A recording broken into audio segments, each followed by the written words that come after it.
이번 시간은 저희가 데이터 분석을 하는 데 있어서 우리가 인문학적 관점이 왜 필요한가에 대한 주제로 말씀을 드리고자 합니다. 비유를 또 다른 관점에서 비유를 드리면 AI는 인문학적 관점을 가질 수가 없겠죠. AI는 그렇기 때문에 데이터 분석을 잘할 수가 없을 거예요. 데이터 분석을 왜 우리가 이제 사람이 해야 되는가에 대한 내용이라고도 할 수가 있을 것 같습니다.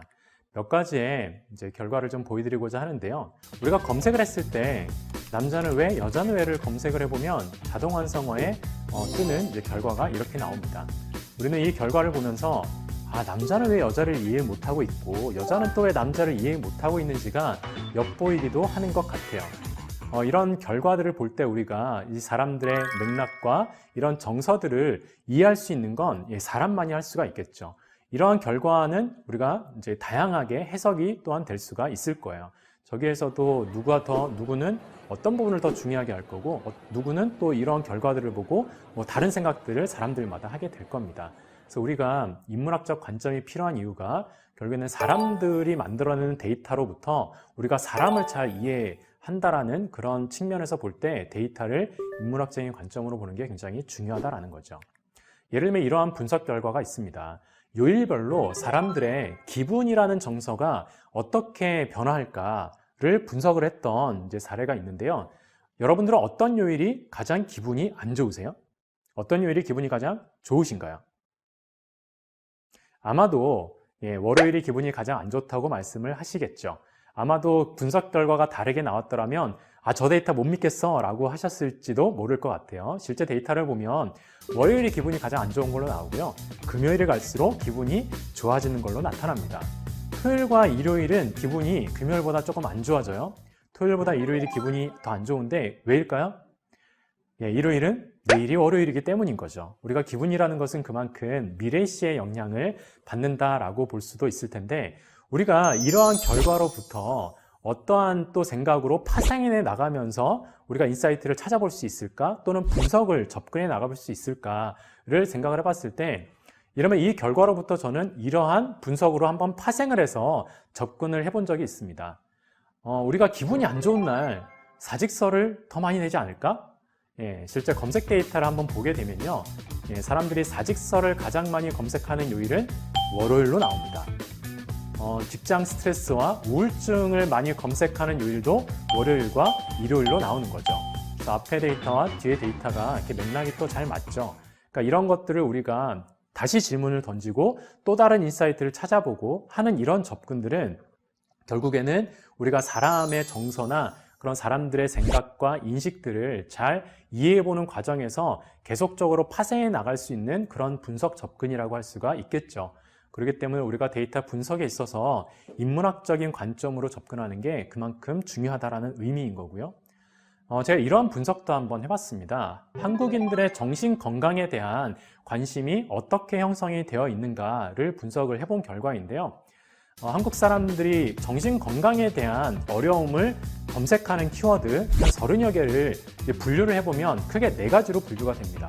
공황장애, 불안, 우울, 분노 이렇게 분류가 되는데 이것도 성별에 따라서 혹은 연령대에 따라서 이러한 패턴은 조금 다를 수가 있을 거예요. 일단 성별 비중을 보게 되면 정신 건강에 대한 그런 검색은 남성들보다 여성의 비율이 전체적으로 높게 나타납니다. 이 중에서도 조금 더 두드러지게 나타나는 건 여성들이 좀 분노하는 경향이 조금 더 이제 있어 보여요. 그래서 이걸 보면 우리 한국 사회가 참 여성들이 분노할 수밖에 없는 그런 사회인가? 이런 생각이 들기도 합니다. 연령대별로 보더라도 이런 차이가 조금 다르게 나타나는 경향이 있는데요. 예를 들면 10대 같은 경우에는 우울하다라는 게 굉장히 높게 나타나는 경향이 있어요. 일단 삶의 의욕이 좀 저하되는 그런 원인이 아닐까 싶어요. 20대는 미래에 대한 불확실성이 가중이 되면서 자꾸 불안한 거죠. 30대는 현실과 이상의 괴리가 자꾸 커지면서 자꾸만 화가 나는 거예요. 40대 이상이 되면 종합 선물 세트인 끝판왕의 공황장애가 이제 오는 것 같습니다. 어떻게 보면 한국 사회의 씁쓸한 단면을 좀 보는 것 같기는 합니다만 우리가 이러한 문제를 알고 보면 그로부터 해결책이 또한 나올 수가 있겠죠. 그래서 우리가 이런 것들을 좀 공감하고 이런 것들의 또 사회적인 맥락에 비추어서 해석할 수가 있어야만 우리가 더 의미 있는 결과를 만들어낼 수가 있을 겁니다. 그렇기 때문에 사람들이 만들어내는 데이터로부터 의미를 찾는 과정에서 인문학적인 관점이 굉장히 중요하고 필요하다라는 이제 점을 또한 말씀을 드릴 수 있을 것 같아요. 재밌는 분석 결과로 이러한 분석을 해봤던 적이 있습니다. 동서고금을 막론하고 아마 해결되지 않은 난제 중에 난제가 아닐까 싶어요. 어렸을 때부터 우리가 많이 듣는 질문이기도 하죠. 엄마가 좋아요? 아빠가 좋아요? 라는 질문입니다.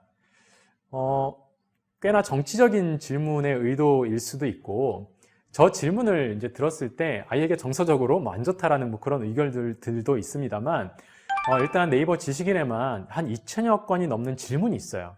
대답은 그의 배에다라는 답변이 있죠. 저 질문을 들었을 때 대답하기가 참 쉽지가 않죠. 일단 용돈 들고 계신 분이라거나 친구 엄마가 좋다라거나 뭐 엄마는 밥 해주고 아빠는 밥줄이니까 라면서 본질을 피해간다거나 엄빠요와 같은 그런 다소 중립적인 그런 이제 의견을 표출한다거나 이렇게 뭔가 딱 정답을 얘기하기가 참 어려운 문제이겠습니다만, 우리가 이제 빅데이터 시대를 맞이해서 사람들이 엄마가 좋다라는 표현, 아빠가 좋다라는 다양한 표현들을 할 텐데, 그 다양한 표현들을 한번 수집을 해서 도대체 사람들은 누구를 더 좋아하는 걸까를 분석을 한번 해봤어요. 사람들은 누구를 더 좋아할까요? 결과를 보면 일단 사람들은 엄마보다 아빠를 3.1% 더 좋아하는 것으로 분석이 됩니다. 좀 의외이죠? 엄마한테는 참 미안한 얘기지만 엄마의 긍정률은 아빠의 긍정률을 한 번도 이겨본 적이 없어요. 다시 말해서 사람들은 아빠보다 엄마를 더 좋아했던 순간이 없다라는 거예요. 근데 우리가 이제 이러한 결과를 또 생각을 해보면 왜? 라는 질문이 당연히 떠오를 수밖에 없겠죠.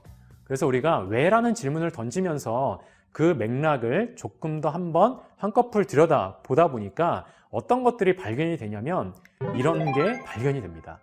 무섭다의 연관어 1위가 이제 엄마로 나오고 있는 건데요. 우리의 엄마는 호암마마 질병보다 무섭고 귀신보다 무서운 게 또 우리의 엄마인 것 같아요. 귀신보다 무섭기 때문에 또 귀신보다 강한 게 또 우리의 엄마겠죠. 그런데 이렇게 이야기해도 엄마한테 위안이 될까 모르겠어요. 이 데이터는 엄마한테는 굉장히 서운한 그런 데이터일 것 같아요.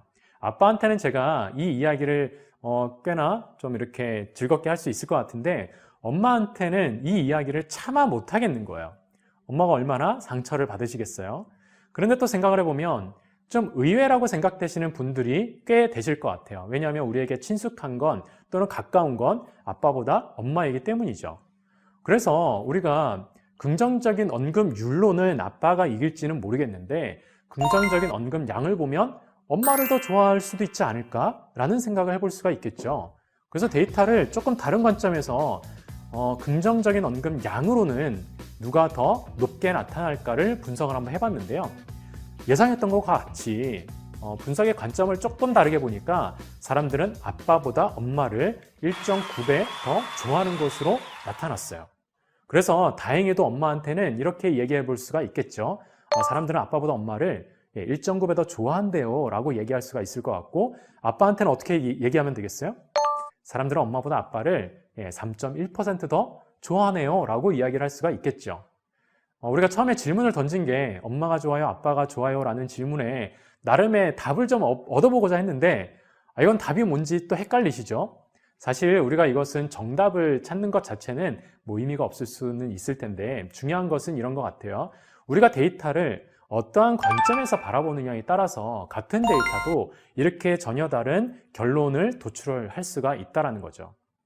제가 엄마 편이었더라면 엄마한테 유리한 데이터를 취해서 얘기를 했겠죠.